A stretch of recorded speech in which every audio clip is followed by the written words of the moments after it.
Hello, everyone. Welcome to the Reconstructing History podcast. My name is Bob. And I'm Cass. Well, that's a shitty opening, but you get to live with it because we're not going to go back and start again. How's What was shitty about it? What was so it's shitty? kind of like not a very dynamic opening. I'm tired. Who isn't? Welcome to the I've been pandemic. waiting for DHL. DHL has totally blown through their pickup window. I got a box of patterns sitting out there. Oh, I got a box of patterns sitting in Germany since the 10th of February. Since the 10th of February. It's Yeah, May. I know. No, sorry, the 10th of April. Gee, many crickets. What can I 10th say? of April. No, but it should have been delivered because half of it has been delivered. Huh. And the other half, all the tracking information says departed the international, what you call it, on the 10th The of International Shipping April. Hub, or whatever it's called. Yeah. I literally have people, like I have one person who had ordered a very big order and it was two packages Right. and she got one package and not the other. Oh, God. So they were in the same box Yeah. together, you know? Mm. And yeah, and I mean I had I had a theater person who was just like, "Oh my god, I don't know what to do. It's dress rehearsal and I was like, "Do you have you're a school. Is there a wide format printer somewhere on campus?" And she's like, "Oh, yes." I'm like, "Here, take the downloads and here's what you tell them to do. Here's how you tell them to print them." And she was like, "Oh my god, thank you, thank you." And I was like, "Oh, thank you, thank you. You paid for freaking Yeah. patterns and they're not to you yet, and it's been a month since you ordered. It's not Yeah, like, you cut it short." that's not good. um No? but no, they're not, I don't know what's going on. I mean, really, really, the lack of flights should not be the issue anymore. No, not um anymore. and I don't know if it's DHL's issue. It could be the US Postal Service's issue. God, yeah. Well, um but I'm just like, that when you have is. something and I've got all these customers saying, "Where's my stuff? Where's my stuff?" And I'm like, I don't know. Yeah, we're working on It, it. it We're doing it. We're it getting it could be out there, but sitting on the tarmac in Germany, or it could be sitting in the main postal service. Could be in customs. I don't know where it is. yeah, because it hits that And limbo. Because we yeah, see when it gets to Frankfurt, when it gets to the big DHL hub in Frankfurt, and yeah, from and we see there, when it leaves there, yeah, but we don't necessarily see it. Yeah, I from there mean, it's once it gets into the U.S. Postal Service system, it doesn't get into that system until it gets through customs. And if it's not, if there's a stack of stuff at customs, then there's nothing we can do. yeah, and I mean, the way we ship things is we ship your package in a big box, Mm-hmm. and the whole box goes to Frankfurt to Yeah, leave the EU. consolidated. Yeah, and some items in that box have been received, and other items have not. Yeah, that's And really strange. things that have shipped since then have been received. Yeah, So, it's like a bunch of things are sitting somewhere, and I don't know. yeah. It's I'm we'll, I'm we'll so angry. we'll get our DHL people on it, and we'll figure it out. I don't think there's anything to figure out, because I think it's just one of those, oh, they're in a line somewhere and some of them got through and some of them Well, didn't, or yeah, yeah. Mark will help us. We just need we need to give him time to do his work. God. Speaking of work, I've been working. Yes, you have. Oh God. And Yeah, so I before think before we before you discussed. get launched into that, I just want to point out that these they're on their last legs. And a thing I Yeah. discovered because I've been helping my friend Roy, shout out to Roy, to build out his studio, his recording studio in his basement. It is some ridiculously cool stuff. But we were doing a bunch of wiring a few days ago, and I realized I can't see shit. We should be able to tap the direct out of 21 and put it into the return of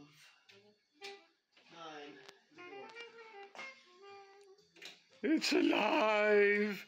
Alive! Look at all the shiny things. Yeah, it works. All the meters bouncing. Paul Desmond hooting with the alto. There's Roy. Wave, Roy. Hey! And, up close, even when I don't have my glasses on because I'm nearsighted. Even when I take my glasses off and I'm working closely, I'm still at that point where I'm going to need bifocals.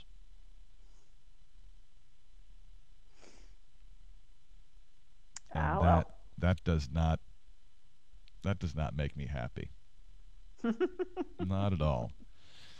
Roy has bifocals contacts, and he still has to wear cheaters from time to time. But yeah, I'm just gonna have to bite the bullet and go and have an exam done and get bifocals.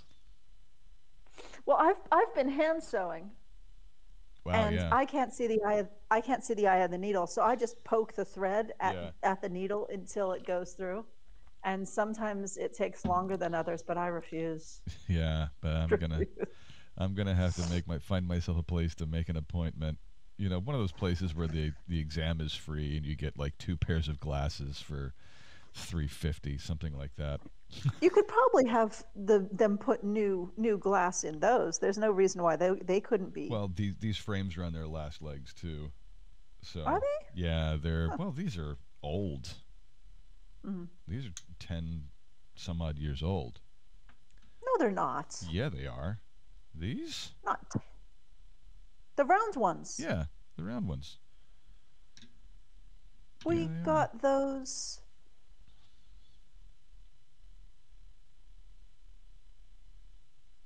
They're not 10 years old. We ordered the anyway. Well, we can argue about that later. Just Did you have them in St. Croix? Yeah, we ordered them when we were in St. Croix because my 50s looking tortoiseshell ones basically disintegrated on my face. Oh, that's right. But that's not 10 years ago. No, that's 6. 5, 6. Yeah. 5, 6. Anyway, not 10. Gonna have to investigate that. But anyhow, you were saying about you've been doing so much work, and you've been learning new stuff and. Yeah, well, we got this new software, as you know, and we're doing the made-to-measure patterns, and I'm learning how to do that. And in order to do that with our current patterns, basically, I have to get our current patterns into the new software. Right. And then, since I've got them out of the box, I'm testing them and making sure that everything works. And because some of these patterns are 20 years old now. Mm-hmm. And I've learned a lot of things in 20 years, so I want to check everything out. And those of you who are listening, some of you will have gotten an email from me asking for your measurements. So we're going to start working on your made-to-measure patterns. And others of you, if you purchased one of the made-to-measure patterns when we had our special made-to-measure deal back in March, was it February? It was February. At the end of February. If you have not emailed me and told me what pattern you want to have made to measure for you, please do so, because there's a bunch of you who haven't told me what you want yet. And that helps you figure out what to work on next. Yes, and it's fine if you don't know what you want. I'm not going to forget. I have you down for a made to measure pattern. If you don't want it for 5 years, you'll still get a made to measure pattern in 5 years for the price that you paid. Right. But just know that I don't magically know what you want until you tell me. Yeah, right. So it's fine. But yeah, you're going to start getting emails from me asking for your measurements, because I'm getting to those patterns, and I'm doing things in a certain order, mostly by order of popularity. But so basically, over the years, I have drafted patterns in a number of different software types, and they don't all talk to each other really well. Right, Um, right, yeah. yeah, I mean, the funny thing is that everything comes down to a DXF, and a DXF is a type of file that AutoCAD creates. And it's also a type of file that Illustrator understands, Yeah, it's Adobe probably something Illustrator. like direct export format or something like that. Yeah, yeah, it's an export format. It's an Yeah. AutoCAD export format. And so, the typical procedure is you make something in your AutoCAD and then you export it in DXF and pull it into Illustrator where you can make things look nice, put the branding on it, that kind of stuff. But not all DXFs are the same. God, yeah. And I have patterns that were done in, AutoCAD 2000 that wasn't even Windows-based program, and AutoCAD 32-bit, AutoCAD 64-bit, Yeah. um, You've been Gerber, at it. AccuMark, You've been at it for you know, 20 years? yeah, it's been, and it's not been the same. It's not been updates of the same software. Right. We've been doing all kinds of different I things, mean, and so now I'm, a InDesign file that, InDesign CC 2021 puts out is different than something, InDesign CS3 puts out. yeah. They're different. And yeah, it's different, and also, it's not just different, it's I'm also using different, I've also switched software, Yeah. In between, because I mean, once you have the pattern done, you don't need that software anymore. Right. So, I mean, there've been a couple times where I paid for a license for some very expensive software for 1 year, Or a month. and then so I have all these patterns. Huh? Or 1 month. Oh, yeah. And then you frantically work from sun up to sundown for the space of like 25 days. Well, yeah, I mean, you do that sometimes because, I mean, it was a real blessing when you could start buying software by the month, Yeah. because some of these incredible, multi-thousand-dollar programs that you could never afford as a small business, now you can suddenly afford them to buy them for a month. So you're just like, I'm going to do nothing else but design Right. in this software for that month. Right. And then you do that, and then you don't renew the software, so you end up with these files that you can't open the originals, Right. but you've got the DXFs. Mm-hmm. But so not all DXFs are the same, and all pattern software, or all any pattern software that I've ever used has been set up to read DXFs, because that's how they pass information back and forth, because Sure. pattern software is basically AutoCAD, sits on an AutoCAD It needs to know system. where lines are on an XY axis, right? XYZ, yes. So yeah, but not all DXFs are the same. So, I think Illustrator doesn't know how to deal with Bezier curves, and AutoCAD does, or vice versa. I think AutoCAD knows how to deal with Bezier curves, but Illustrator doesn't, because Illustrator is basically a graphic design program, Right. and AutoCAD is an engineering program. And they're both design programs, so you would think that that was the same. But having been both an engineer and a graphic designer, I will tell you that just it makes my brain go smooth. I don't even know what a Bezier curve is, so. Yeah, it's a type of curve. Just I got that. it's a type of curve. That's all you really need to know. It's a type of curve that, you could represent it with a bunch of little points, but if you represent it with a bunch of little points, then you've got all these frickin' points you have to deal Right. with. Complicated geometry. Yeah, and you don't want to deal with those points. If you can make it into a curve, then you've got this beautiful curve, and the curve scales. But if you have all these points, that means it's pixelated, Mm-hmm. and pixels don't scale properly. Right, okay. So in Illustrator, you're not going to get something to scale as well as you're going to get it to scale in AutoCAD. Right, okay. And you don't have to. Right. Because that's not what Illustrator does. So yeah, so it's complicated. So basically what I've been going through is I have this trainer who's named Mihaela, who is wonderful. And like I'll send her an email on a weekend and she'll answer me. And I literally send her an email on the weekends because I'm thinking about it. And I expect to get an answer on Monday. And it's like Easter Sunday and she's sending me files to Yeah, upload to right. my system. And I feel really bad about it, but not too bad that I don't stop. Yeah. Not bad But enough. yeah, not bad enough to stop. But so it's literally been this process of, okay, I have this file. It's a DXF. I made it 20 years ago. I pull it into the new program. I see it. Well, first of all, I don't see it. Why is there nothing there? Oh my God, there's nothing there. And then I pull it back into Illustrator and there's stuff there. How is this? And so she's like, okay, let me write you a profile. And she writes me a profile, and then suddenly I can see it. And then I start doing things with it, and no, all of a sudden this line is gone. And she says, okay, let me write you another profile and re-import it. So I write another profile. So basically it's been this, like, I'm trying to make this old file functional, which Uh-huh. honest to God, it's like 4 lines, 5 lines that I should have just redrawn. Could have, yeah.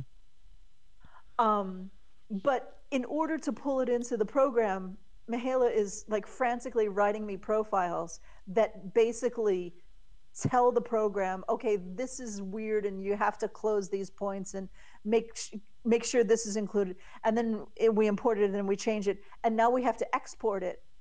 When you go to print it, you don't just go print, because that's not how pattern software is not made for the pattern making industry, Right. really.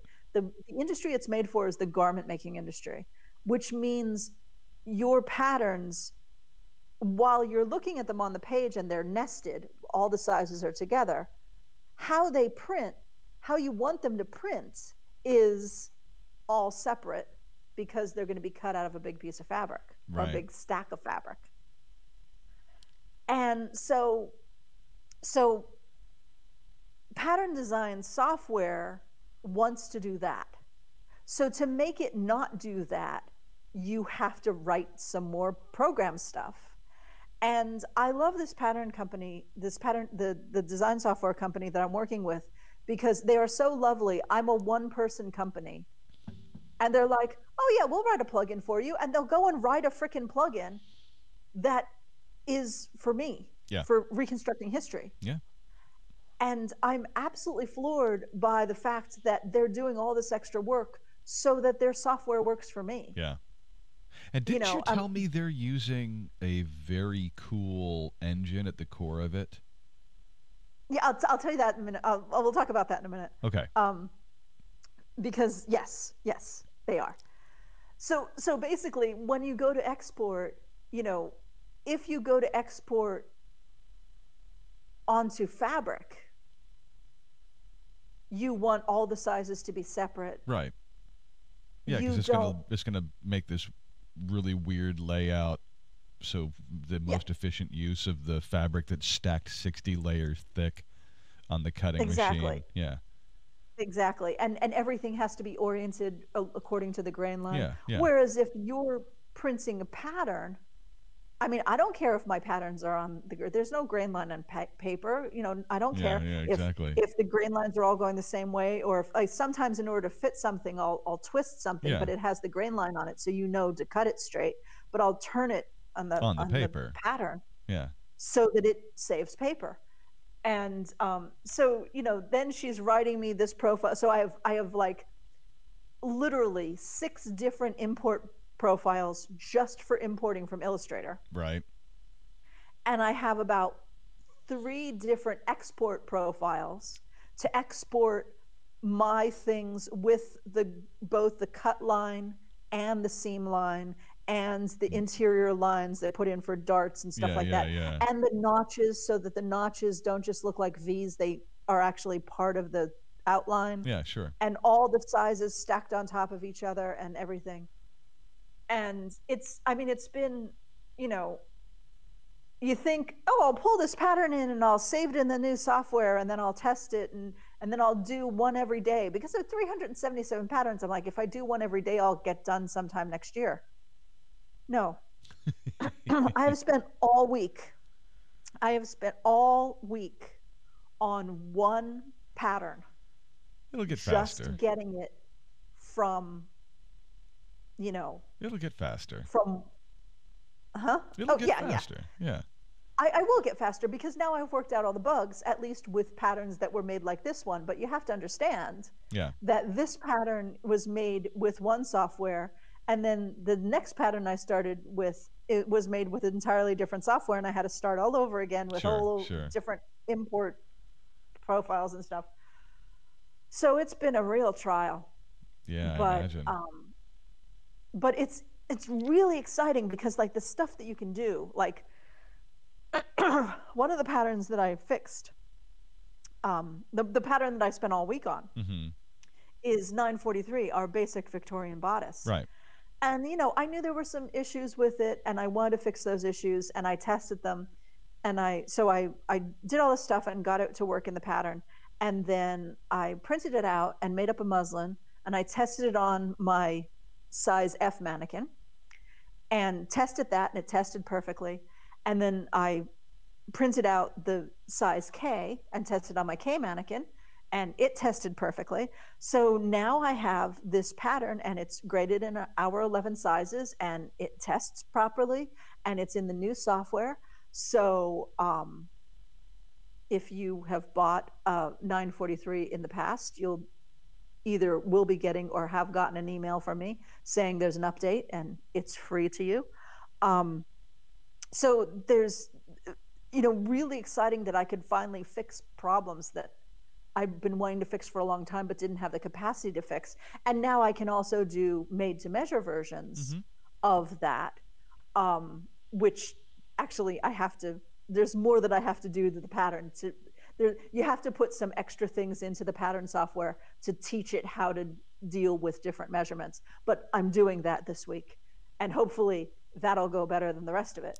But you know, like 1008 and 942 and 945 and 1013 and like a bunch of different patterns are all based on this basic bot. They start with the bodice and then they have different things. Yeah. You know, they're either, oh, it's a vest or it's a coat or, you know, whatever.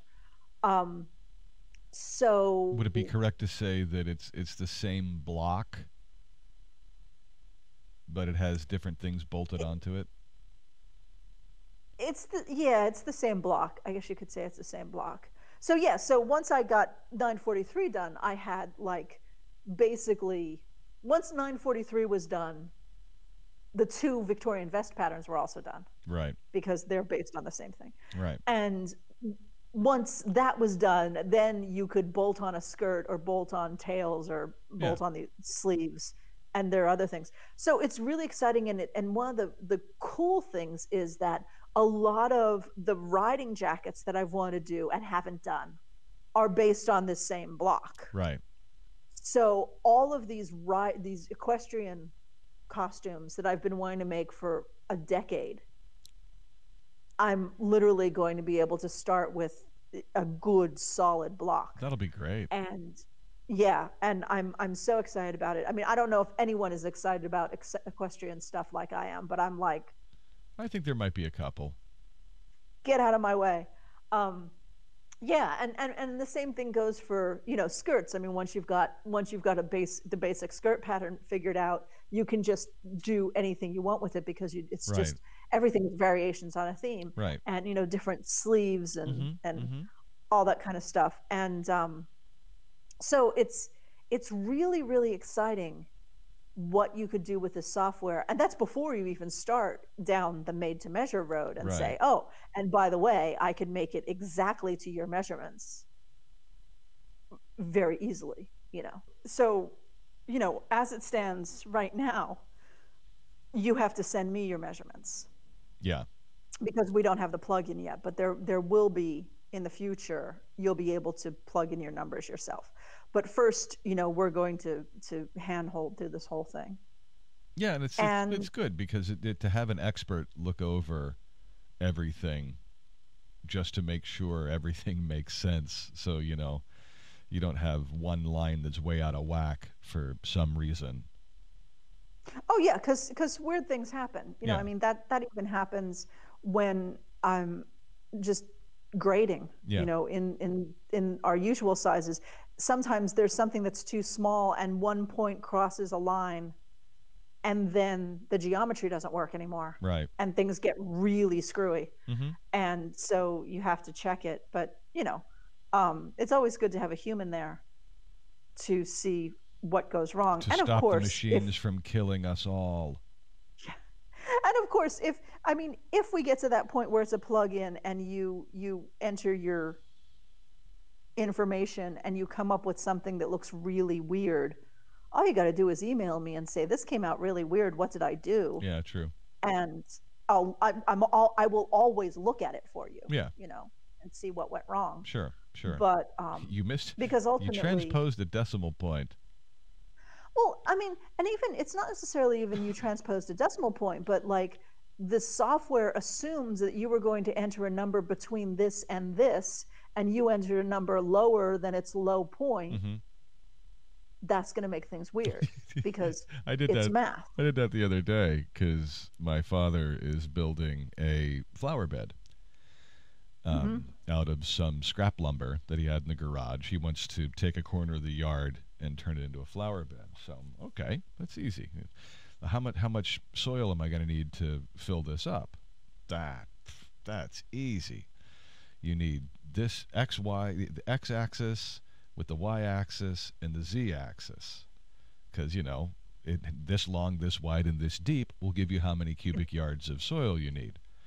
You could do it easier with calculus. I did it most easily with a calculator I found on my phone on the internet that says, because you had a perfect rectangle. yeah, it's a perfect rectangle. I mean, you could do it with any shape as long as you can figure out the area. You're talking about cubic yards of soil. So I'm like, let's figure this out. And I punched all the things into my phone. And, yep, you need, wait a minute, 5 cubic yards. That doesn't make any sense. Then I realized I had omitted a decimal point.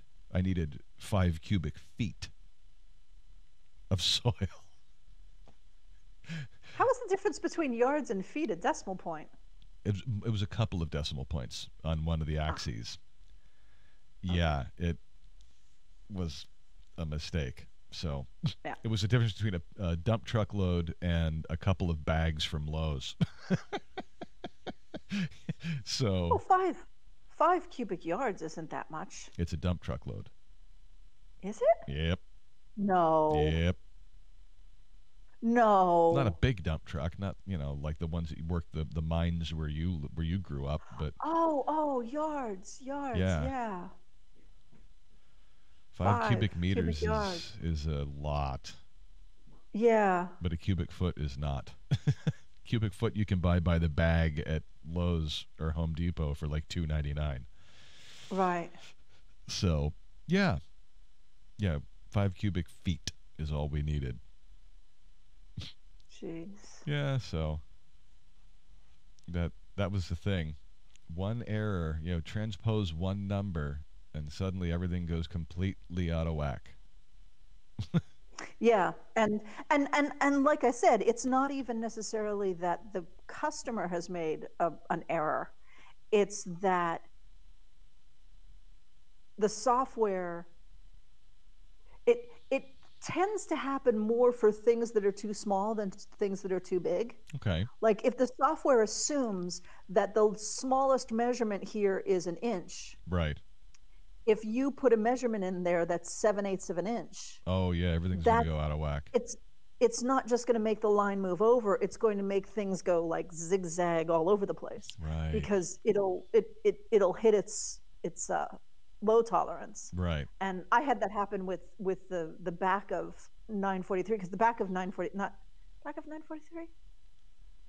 Yeah, the back of 943 gets really, really small in the tail. Right. Because there's a side back and a side as well. So the back, it's as big as your trapezius muscle at the top, but then it narrows to like an inch at the waist. Right. because it comes down, that's how the pattern piece goes. And it makes a very, very lovely shape. But the smallest size, like the two smallest sizes, just went haywire on me. I imagine. And I had to Yeah. go and like drag them back into reality because the math stopped working. Right. But The ones and yeah, zeros and rebelled. yeah, and that's the thing. I mean, the thing with pattern making is what many people don't understand, because when if you go to design school and you learn how to make a body block, you go and you take bust measurement and waist measurement and hip measurement and back length and this kind of stuff, and then you get your paper out and you draw these things on the paper, and then you join them all together, and here's your shoulder ridge and here's your arm's eye, and you draw this stuff, and so there you have this flat thing, and that's supposed to be one half of your shape, and then you can cut it however you want to make seams, and then you add seam allowances on it and you make it into a thing, and that works mostly. And then there's a point at which it stops working, Right. Right. because ultimately when you make a body block, you're taking some three-dimensional measurements and putting them on a two-dimensional object. Right. And you're not allowing for how those measurements change on the curve. Right. So now in I've always been sewing, confused about how these measurements, like bust, waist, hips, back, waist, all that sort of thing, how that can accommodate, like, just to use the obvious example, say a person who has a badunkadunk versus someone who has a back with a crack in it, because that changes the way the skirts sit. It's Yeah. not going to be the same. Those people are not going to be able to wear the same pattern piece. yeah, it doesn't do it well. Yeah. It doesn't do it well. And which is why when we start doing made to measure patterns, you're going to find that I don't just ask for the normal measurements, Right. and that there's going to be a bit of a consultative process in here, because I need to know what you know about your body. Right. Because as a person who has a sticky out butt, I'm fairly Look at that. narrow. Someplace to put my beer. Yeah. I'm fairly narrow from the front. Right. My hips are fairly narrow from the front, but I have a shelf. I've got like centaur butt. Yeah. Look. When viewed from the side, Yeah. Centaur butt. the Sir Mix-a-Lot starts playing in your head, whether you like it or not. Exactly. And Ask me how I know. That is a different skirt shape than someone who has the same hip measurement as me, but is wide to the side and flat in the back, or more evenly. I like 'em round, big, and juicy. We're not paying for that.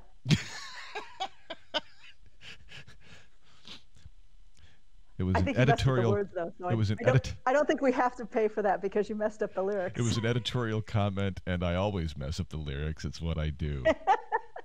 That's how we stay out of copyright jail. You mess up the lyrics so often. Yeah, well, you know. Yep. I have two brain cells, and they fight.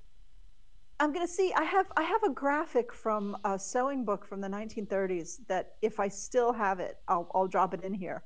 But it's this wonderful graphic. It's like, and all these women are the same size, because of their measurements, and they are Right. so not the same. I mean, Right. The shapes are it's totally this different. outline. I remember what you're talking It's about. outline, and because bust, waist, hip doesn't work. Yeah. Right.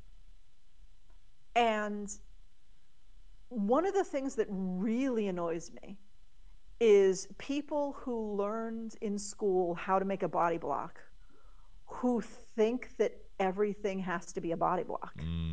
Yeah. But that's, when you learn that in school, when you're a hammer, the world looks like a nail. Yeah.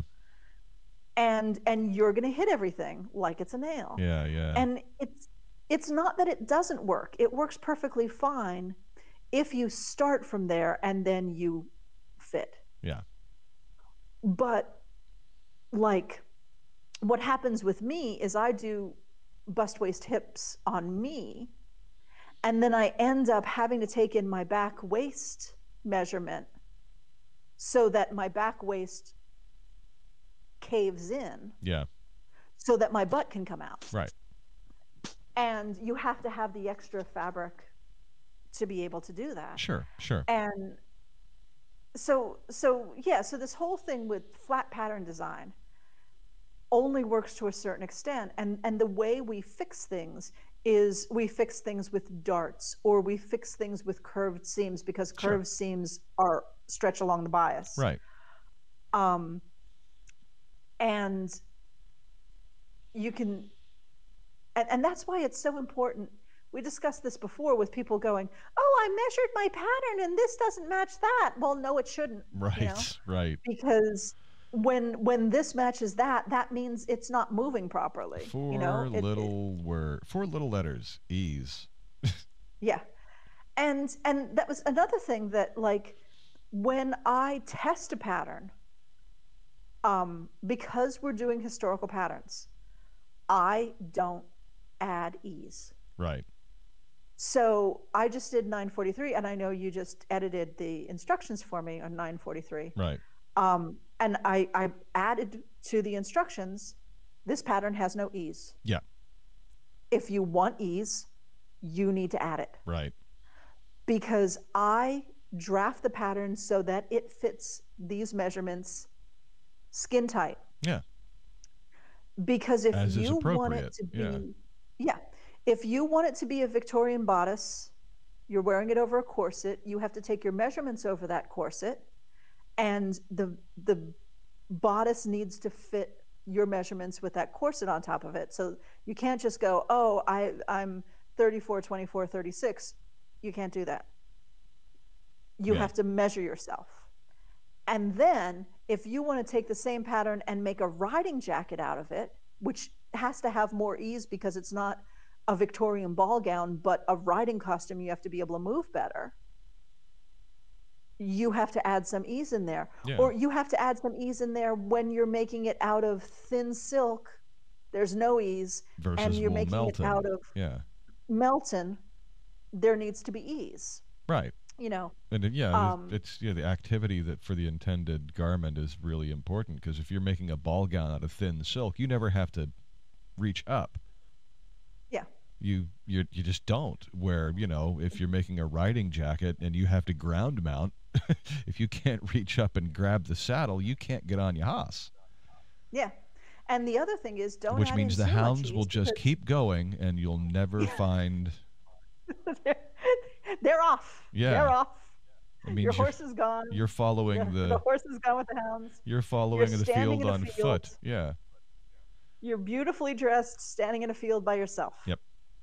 And who wants that? But yeah, and that's the other thing. One of the things, I was talking to a guy who I'm working with to do modern women's hunt jackets, and he said I draft the traditional high armscye sleeve, and I said, oh, thank God.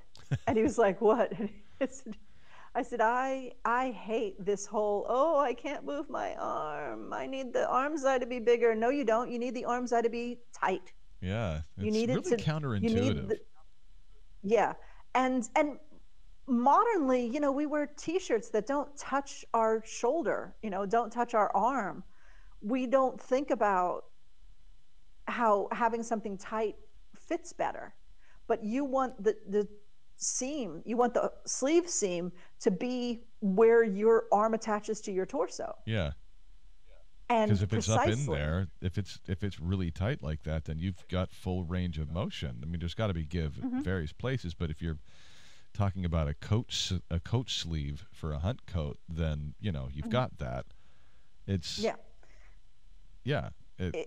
fit isn't just about being skin tight so you can see your boobs. Fit fit Not is a flaw. about Not a not a flaw. flaw. No.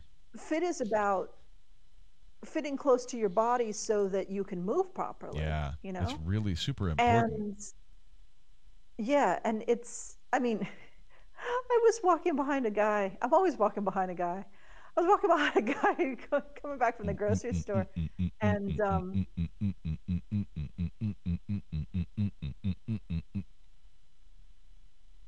not paying for that one either.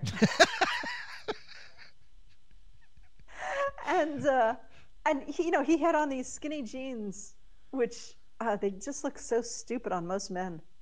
Um, but they wear these skinny jeans, and then the ass of their jeans isn't on their ass. Yeah, it's like pouching below. Yeah. What's Yeah, the point? because nobody pulls their pants up. And then I saw a woman whose jeans were doing the same thing, and I was like, can somebody pull up your pants? Can somebody Okay. please pull up your pants? Okay. Okay. I have a rant after which we can close out this podcast because we're up on get pushing 50 minutes now. Oh, I can talk, man. We were watching because my mom was interested in a Penn State football player. We were watching the NFL draft the other night and noticed a couple of things. Number one, a lot of these guys have good tailors. We only watched the first round, and there was one lad who just shockingly well-fitted suit. But then they got a shot of him walking toward camera. What has happened to socks? Why are trousers like 6 centimeters too short? Are we going back to the 1920s with those high water pants? I mean, they're aggressively tapered toward the ankle. You can see the ankle bones very clearly. No one is wearing socks. It's like everyone just back to Don Johnson in Miami Vice from the knee down, right? And from the knee up, it's very well tailored suits on these. You know, they're football players, so they're athletically built. But I'm just wondering, what is the deal? Viewers, listeners, if you know what this nonsense is with no socks worn with tuxedos, maybe you'll. So they can put their flip flops on. They're wearing like loafers, and I'm like, I mean, and one guy, I thought his style on it was brilliant. I thought maybe he thought he was going to the Green Bay Packers. He didn't. I don't know where he went. I don't remember. But the young, tall, like 9 foot tall, like wide receiver type dude, and he had on a tuxedo. I'll call it a tuxedo because he was wearing it with a frilly shirt and a bow tie that was straight out of like my Aunt Robin's wedding in 1978, like this massive floppy black velvet bow tie. But his tux was, honest to God, Green Bay Packers. It was green, like a deep green. He had yellow patches on the elbows of it, like it was a professor's tweed blazer. And the stripe down the outside of the leg was also that goldenrod gold, that deep yellow gold. And I'm like, this is what... okay. Was he from Notre Dame? No. No? No. Huh. And he wasn't going to the Green Bay Packers. This was just his personal style. And I can get behind that. Now, he was also... I think he was actually wearing socks, so we'll let him know. He was not. So he was wearing this awesome, frankly, tuxedo that I would totally wear just to watch people's eyes go crossed. Green and gold tuxedo. But again, no socks and loafers. So, ladies and gentlemen, it's got to be a new style thing. But I'll tell you what, I mean, the reason you're seeing all these football types in expertly tailored suits is because nothing off the rack will fit them. Yeah. Nothing. Yeah, exactly. You have to. When you're they shaped have like that. Wear, if they had to wear a tuxedo or some kind of suit for the draft, yeah, they had to have it tailor-made because You know, oh, I saw The Rock was on Graham Norton's show months ago, and it made me so annoyed because this is a man That's who's The never. Rock impression. Yeah. This is a man who's never worn an off the rack anything because he's just not. Oh, shit. I got to go to the door. Right.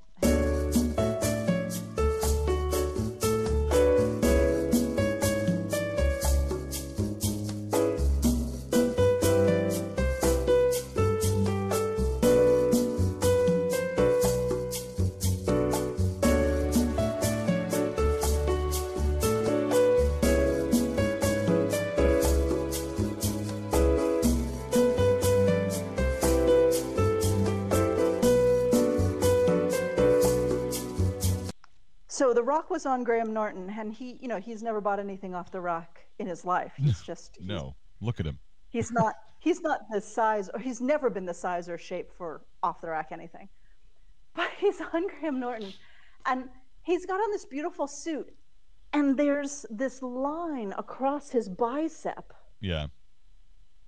Like his tailor didn't know how he sits, because he sits kind of with his arms out. Yeah. Like do the rock posture. Do your rock? Yeah. So there's a line across his upper bicep of wrinkle. Yeah. Because the sleeve is cut to fit you with your arm hanging down by your side. Right. And he doesn't sit like that. Yeah. And it just annoyed me so much. And it was a beautiful, beautiful suit. And I was like, fire your tailor. He's Taylor never made seen you one sit. mistake. But that's the point. Yeah. I mean, Taylor probably looked at that and went, "Oh my God." and I hope he did. I hope he did, because this is how the man sits. The man sits like with his one arm out, kind of leaning towards his one arm, because he's so much bigger than everybody else. He has to make himself shorter. Sure. And it was horrible. I mean, and it was like everything else fit except the sleeve. Yeah, that's a shame. Well, and, I mean, and it was now glaring. that he'll hear it on the RH podcast, he'll be able to go to his tailor and bring this concern to his tailor and have the issue addressed. It'll be fine. Dwayne, call me. Yes. Dwayne. It's nice to hear you again, Mr. Johnson. Yeah. He went to high school in like Bethlehem or something. Yeah, he played football at like Becca High or something like that. I don't remember. Bethlehem Catholic? Yeah. Anyway, it's, but, and then if you're going to have a tailored suit made, you could take a page out of Conor McGregor's style book and have that pinstripe. Don't take a page out of anything Conor McGregor does. No, just that pinstripe. Conor McGregor just that pinstripe. I want a suit made out of that pinstripe because reasons. I hope somebody's making Conor that fabric. Conor McGregor is an asshole. Yeah, Conor McGregor. That pinstripe is brilliant. Anyway, that'll do it for this episode, ladies and gentlemen. Oh, you think? We'll leave you on that note. That so Made to Measure is coming. Yeah, it's the stuff. Made to Measure is coming. It's shipping Pattern now. updates are coming. Pattern updates are coming. The ability to plug in the newsletter. Yeah. Subscribe to the newsletter. Hear about it all. As things become available, newsletters will go out, alerting everyone of all these things. So there'll be a link for that. But don't push me. Don't push me. I'm working very hard, and I'm also trying to get all your orders out in a timely fashion, even if DHL doesn't ship them properly. So just and my printers are breaking on me every other day, and I'm here all by myself. So I want to do great things for you, but it's going to take me some time. But one great thing at a time, right? One great thing at a time. So look for the link to the newsletter in the doobly-doo down here. Click the whole... Oh, we didn't... What? We Who? didn't say the thing. We didn't What? say the thing. What thing? We alluded to it and then we stepped away from it, and I just have to mention it. You said the new software is built on some cool platform. Yes, the new software is built on Unreal Engine. Oh my God! Yeah, that's brilliant. There are. And those of you, and I might link to a little thingy. Yeah, there's a short of video what it's, that shows what it can do. There's the YouTube video. I'll link to that. This is coming at an unspecified date in the future. Yeah. But for those of you who know what Unreal Engine is, this will not surprise you. Right. And it's amazing. And this is not this is you are going to be able to do this with our pattern on your phone. Oh yeah. This, we're not going to tell you any more than that. All right. So yeah, keep an eye out for that. The Unreal Engine is going to make some really cool things. And if you subscribe to the newsletter, the link in the doobly-doo, you'll be alerted the instant that becomes available. You know, follow us on social media. Also, there are going to be links down there, I suppose. And Sure. it's going to be astounding once you see it. It's groundbreaking stuff. The Unreal Engine is so cool. Yeah, it's amazing what it's going to do, and wow. I mean, you're going to love it. Yeah. You're going to love it. And I can't promise you a date because the software makers haven't made it available yet. Right. But they were telling me about it the last time we had a Zoom call, and they're so excited about it, and we're so excited about it. 2 words. Wodang. Yeah. So with that, yeah, ladies and gentlemen, that'll basically conclude this episode of the Reconstructing History podcast. You know what to do. Go down there in the YouTube thingy and ring the little bell that gets you notified whenever we post something new. Subscribe to the channel. Give us a comment. And, if there's something you want us to talk about, you have some observation to make on something we talked about today, drop us a note in the comments, or send us an email, info@reconstructinghistory.com will get to us. And other than that, follow us on our social media and stay in touch. We hope you're dealing well with the pandemic, and we'll be back next week to talk to you very soon. Yay! Bye, everyone.